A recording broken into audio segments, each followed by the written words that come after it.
So நிறைய பேருக்கு தெரியாத முருகர் கோயில் இது. இது கோயம்புத்தூரில் வந்து பாலமலை பேக் சைடு வரும். உங்களுக்கு பாலமலை போயிருந்தீங்கன்னா அதுக்கு பேக் சைடு வரும். ஸ்வர்ண வேலாயுதம் டெம்பிள் இது.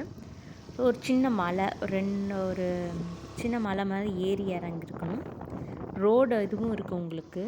இந்த சைடு பார்த்தீங்களா, ஸ்டெப்ஸ் வழியாகவும் நீங்கள் கோயிலுக்கு போகலாம். இதுதான் வந்து மேலே கோயிலுக்கு போகிற வழி. நீங்கள் கோயில் வரைக்குமே வந்து 2 வீலர் 4 வீலரில் வந்து போகலாம்.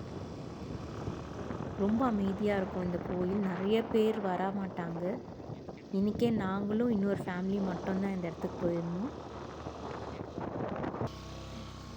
ரோடு கொஞ்சம் நல்லாயிருக்கும், கொஞ்சம் சுமாராக இருக்கும்.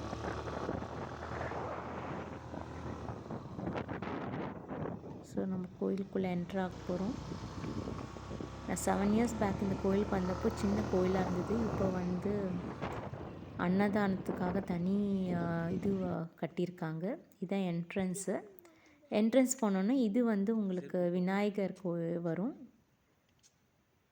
அதுக்கப்புறம் நம்ம வந்து இதான் வந்து முருகரோட ஸ்தலம் என்ட்ரன்ஸு. இந்த கோயிலில் தான் வந்து ஊஞ்சலில் வந்து முருகரை வந்து வச்சுருந்தாங்க.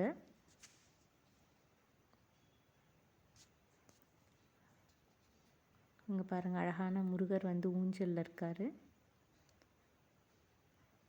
அதுக்கப்புறம் நம்மளோட முருகர்.